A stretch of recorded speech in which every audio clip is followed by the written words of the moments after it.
मैं ब्रजेश कुमार, सहायक प्राध्यापक विधि, राजीव गांधी शासकीय पीजी कॉलेज अंबिकापुर। पिछले वीडियो में मैं आपको अपील प्रथम भाग के बारे में आपसे चर्चा किए थे और एवं अपील के भूमिका के बारे में भी चर्चा किए थे।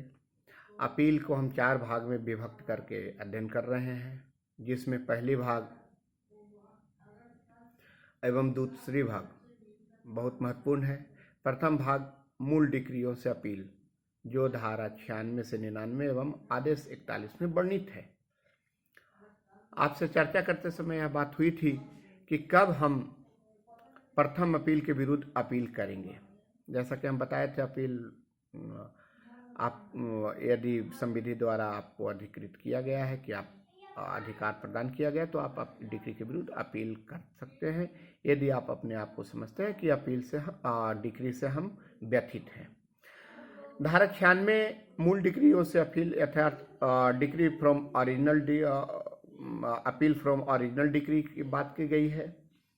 कहा गया है कि वहाँ के सिवाय जहाँ इस संहिता के पाठ में या तत्समय प्रवृत्त किसी अन्य विधि द्वारा अभिव्यक्त रूप से अन्यथा उपबंधित है, ऐसे हर डिक्री की जो प्रारंभिक अधिकारता का प्रयोग, ध्यान में रखना है कि प्रारंभिक अधिकारता का प्रयोग करने वाले किसी न्यायालय द्वारा पारित की गई है।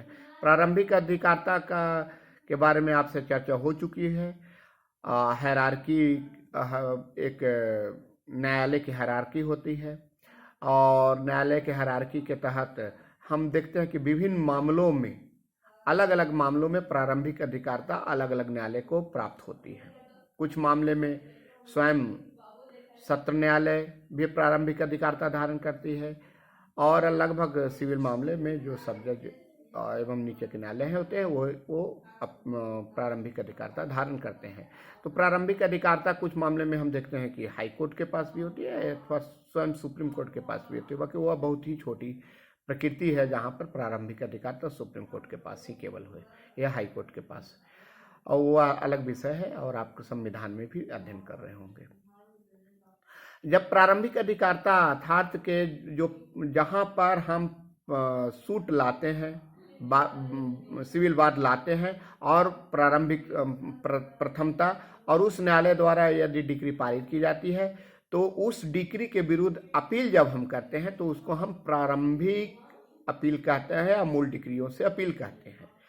अर्थात मूल डिक्रियों से अपील हेतु यह आवश्यक है कि आरंभिक अधिकारता का प्रयोग करने वाला, प्रारंभिक अधिकारता का प्रयोग करने वाले, प्रिलिमिनरी जुडिक्शन का प्रयोग करने वाले न्यायालय द्वारा डिक्री पारित किया गया हो और उस डिक्री के विरुद्ध हम सक्षम न्यायालय, उस न्यायालय में होगी अर्थात सक्षम न्यायालय में हम जाएंगे जो कि उस न्यायालय के पारित डिक्रियों के विरुद्ध अपील कर की सुनवाई करने की शक्ति धारण करता हो। हम पहले ही आप लोग से चर्चा कर चुके हैं कि एक न्यायालय के पास अलग अलग प्रकार की शक्तियां होती है, प्रारंभिक शक्तियां भी होती है, अपीलीय शक्तियां भी होती है।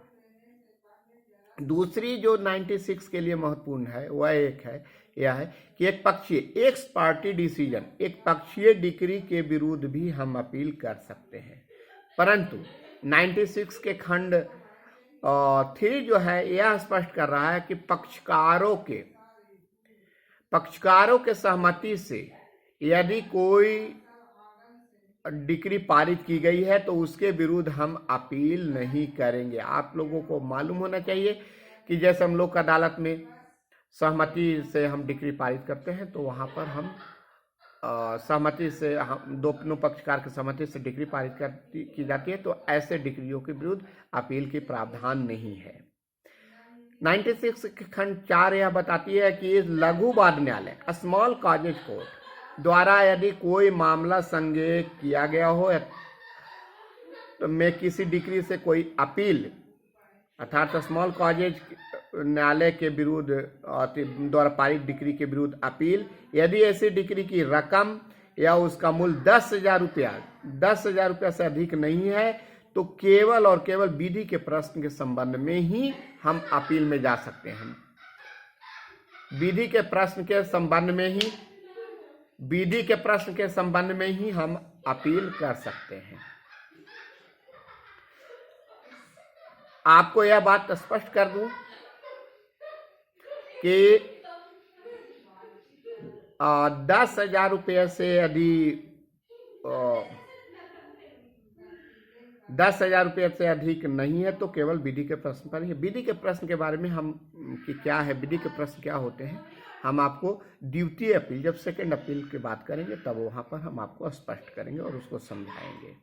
तो इस बात को ध्यान में रखें। धारा 97 जो है यह बता रही है कि जहाँ प्रारंभिक डिग्री की अपील नहीं की गई है वहाँ अंतिम डिग्री में अपील की क्या स्थिति है। आपको यहाँ पर स्पष्ट कर दूं कि हम डिग्री जब पढ़ रहे थे तो हम डिग्री के 2 प्रकार देखे थे, प्रारंभिक डिग्री एवं अंतिम degree, final decree, preliminary degree एवं फाइनल डिग्री। और वहाँ पर आपको बताया गया था कि प्रिलिमिनरी डिग्री क्या होती है और अंतिम डिग्री क्या होती है।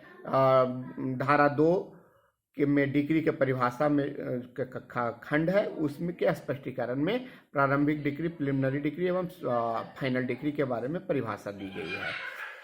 कह रहा है 97 कि जहां इस संहिता के प्रारंभ के पश्चात पारित प्रारंभिक डिग्री से व्यथित कोई पक्षकार ऐसी डिग्री की अपील नहीं करता है, वहां वह उसकी शुद्धता के बारे में अंतिम डिग्री के विरुद्ध की गई अपील में विवाद करने से विरत रह जाएगा।